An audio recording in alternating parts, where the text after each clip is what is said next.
Assis sur le balcon, Georges guettait le retour de son ami. Il ne pouvait pas le rater. C'était le seul qui était habillé tout en jaune.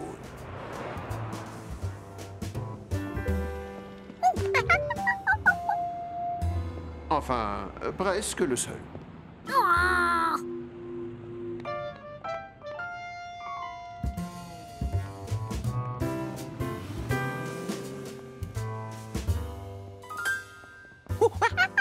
Il était tout content de le revoir. Surtout qu'il rentrait avec un gros cadeau.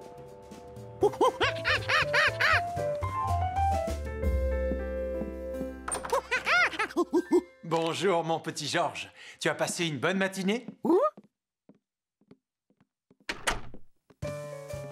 Est-ce que tu as été sage, au moins? Ah, ça me fait plaisir.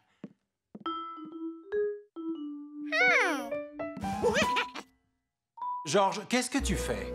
Non, ce cadeau n'est pas pour toi. Mais pour le professeur Wiseman, c'est son anniversaire aujourd'hui. Tu sauras ce qu'il y a dedans quand elle l'ouvrira. Ce soir, avant le dîner. Ce soir, Georges ne pouvait pas attendre aussi longtemps. Il voulait voir ce que c'était tout de suite. Si tu veux vraiment déballer quelque chose, viens dans la cuisine. Tiens, Georges, épluche-moi cette belle orange, tu seras gentil. Imagine qu'elle est enveloppée de papier cadeau. C'est difficile d'imaginer ce qu'il y a à l'intérieur, surtout que la peau est beaucoup plus épaisse que du papier. Mais avec les oranges ou les paquets cadeaux, ce n'est pas l'emballage le meilleur.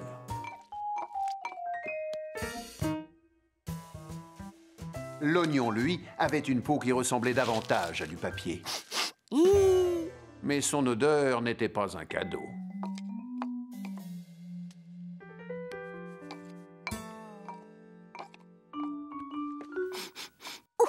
Pas étonnant qu'on enveloppe le fromage.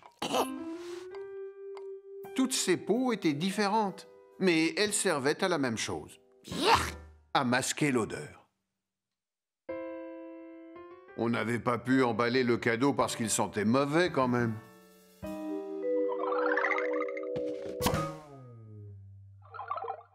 Maintenant, tu peux m'éplucher une pomme, s'il te plaît? Les fruits sentaient tellement bon que Georges était prêt à en éplucher des tonnes.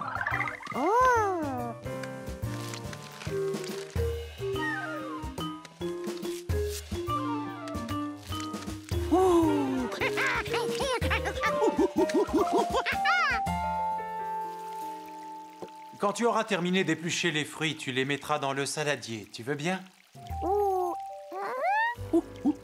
Je les ai achetés exprès pour le professeur Wiseman parce que je sais qu'elle adore ça.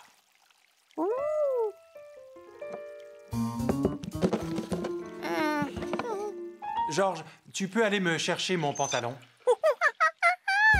Je l'ai laissé au magasin car il avait besoin d'une retouche.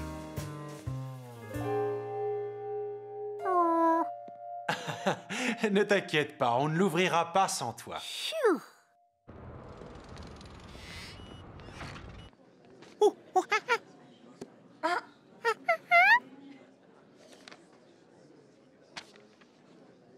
Assieds-toi, je vais aller chercher le pantalon et je reviens. L'homme au chapeau jaune avait raison. Cette petite promenade avait permis à Georges de ne plus du tout penser au magnifique cadeau qui ne demandait qu'à être déballé.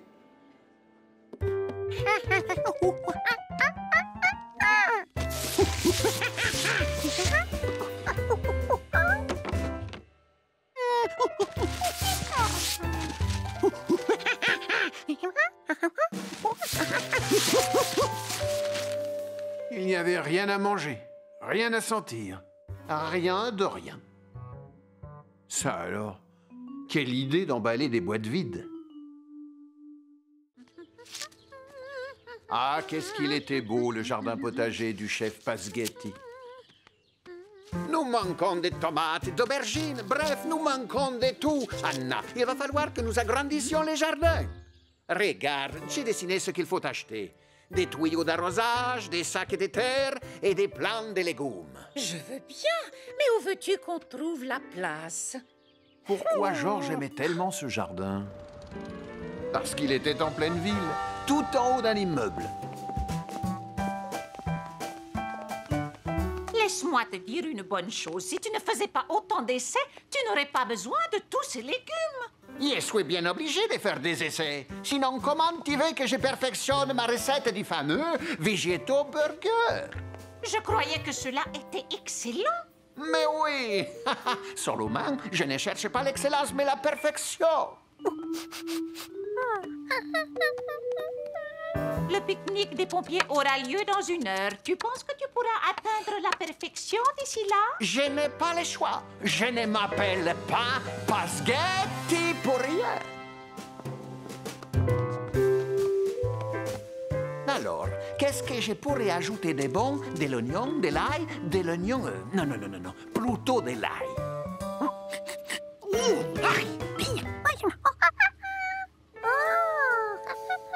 De l'oignon. Bon, d'accord. On va essayer.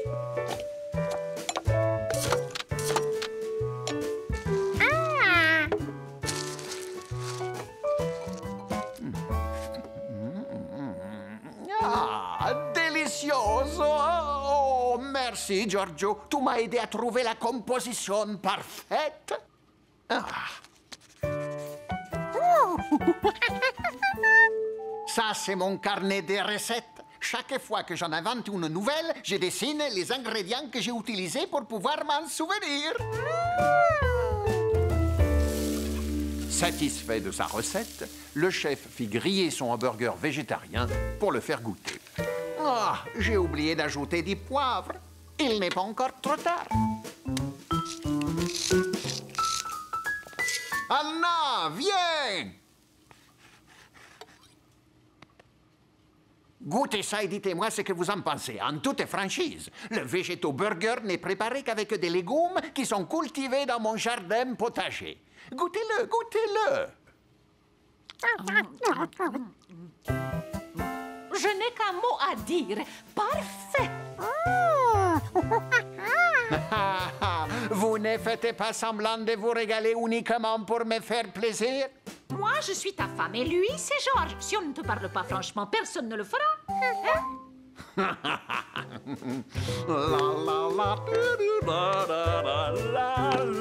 Alors le chef se dépêcha de préparer suffisamment de végéto burgers pour le pique-nique des pompiers. Et s'il te plaît, va mettre ça dans le camion pendant que je m'occupe du grill.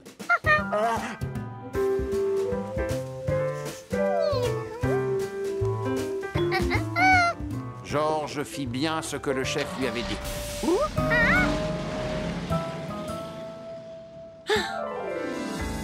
Mais il s'était trompé de camion.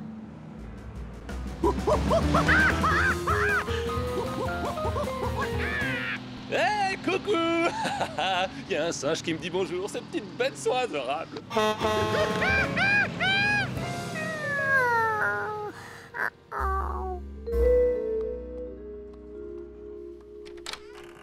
Oh, mamma mia, si personne n'apprécie mes végétaux burgers, je ne cuisinerai plus jamais de ma vie. Ce ne serait pas la fin du monde. Tu as des tas d'autres recettes qui ont fait ta réputation. Ça m'est complètement égal. Si ma nouvelle spécialité ne plaît pas, je rendrai ma toque de chef cuisinier. Allons, ne t'inquiète pas. Tout va bien se passer. Georges n'a pas osé dire ce qui était arrivé.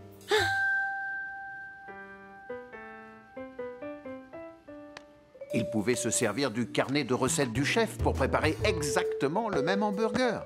Comme ça, les pompiers n'y verraient que du feu.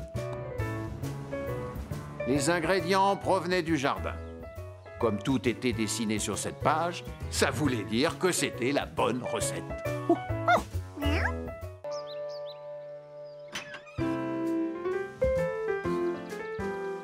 Georges s'appliquait à chercher le journal dans les buissons. Mais ce matin-là, les nouvelles lui sont tombées dessus brutalement. Excuse-moi! Georges rêvait de devenir livreur de journaux. Pas évident quand on ne sait pas faire de vélo. Mais qu'est-ce qui l'empêchait d'apprendre?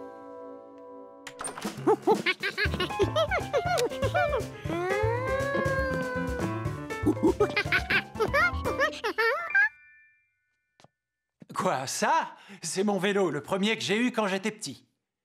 J'en ai fait des kilomètres avec. Mais c'était il y a bien longtemps. Tu as envie de l'essayer?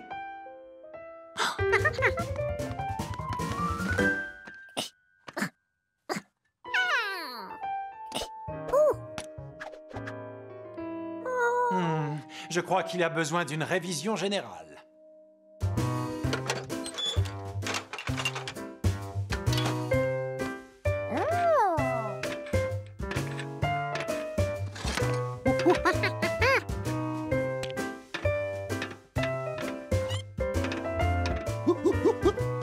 Maintenant, je vais gonfler les pneus. Et ça, Georges pouvait le faire, puisqu'il savait déjà gonfler des ballons.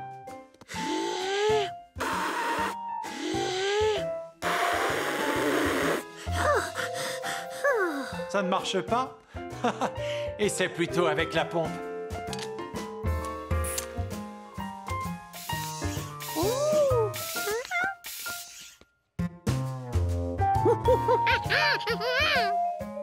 Je t'en prie, vas-y.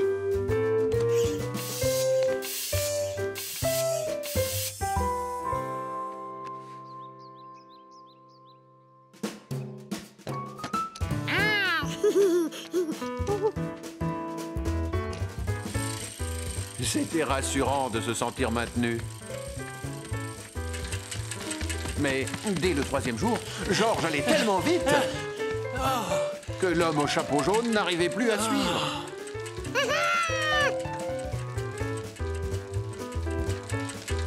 Excellent, Georges. Je crois que tu es prêt à rouler sur la route. Et n'oublie pas, surtout regarde toujours où tu vas. Reste sur le côté droit de la route. Et quand tu tournes, signale-le comme ça pour la gauche, comme ça pour la droite.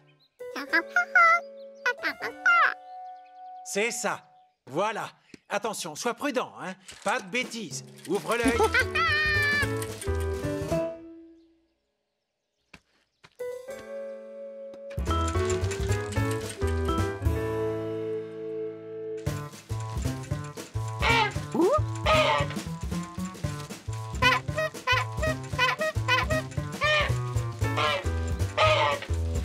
Avec cette toute nouvelle liberté, Georges se sentait pousser des ailes. Avec son bolide, il arrivait même à dépasser les lapins. C'était bien la première fois.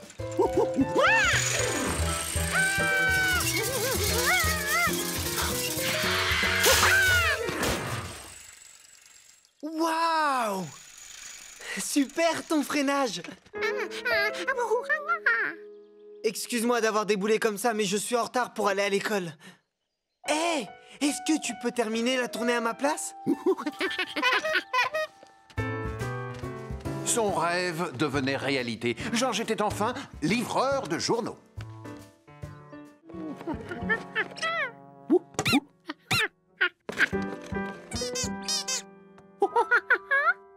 Oui, je peux te les prêter. Il y a des friandises pour Gnocchi, des biscuits pour Gaspard et des graines pour les oiseaux. Tu veux que je t'en donne un peu?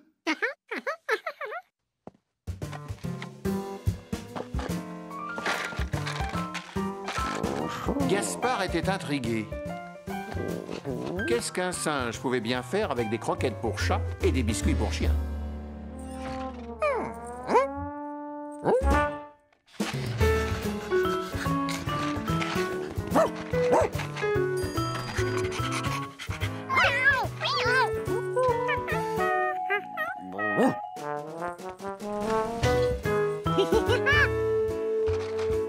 Georges allait bientôt réaliser son projet.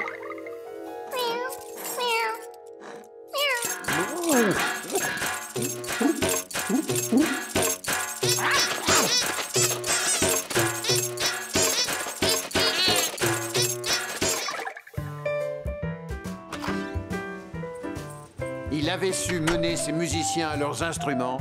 Les répétitions pouvaient commencer.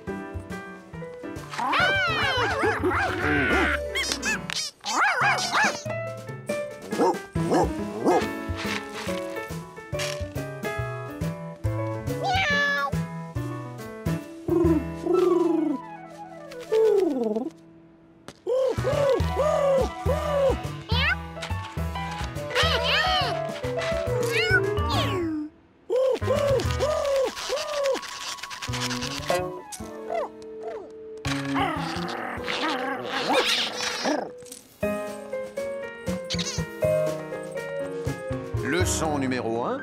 Un bon musicien ne joue jamais le ventre vide.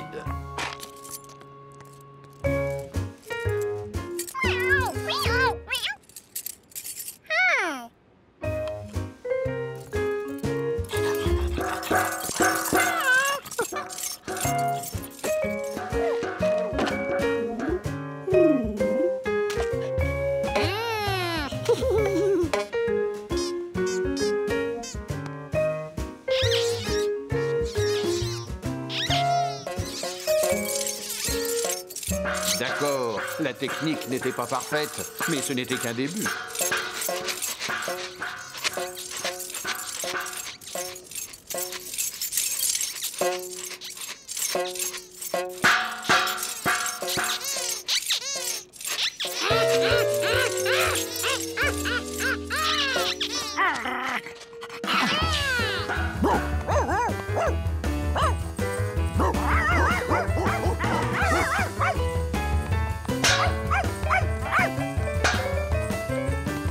Les premiers essais n'étaient pas concluants. Non seulement ils jouaient faux, mais en plus, ils avaient du mal à se concentrer.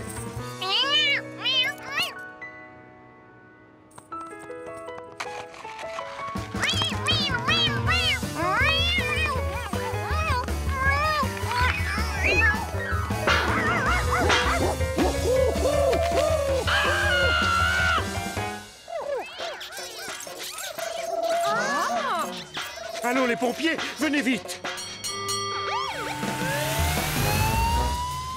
D'après la personne, c'est comme si une bande d'animaux enragés se battait dans un champ de casseroles.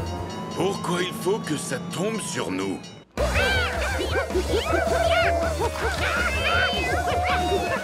Du calme! Oh, on aurait dû s'en douter. Salut, Georges.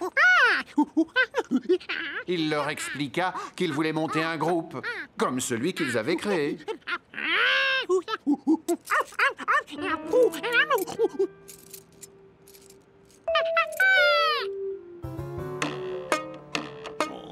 Hé, ça ferait de bons instruments. Dis-moi, Andy. Oui? Tu ne penserais pas la même chose que moi.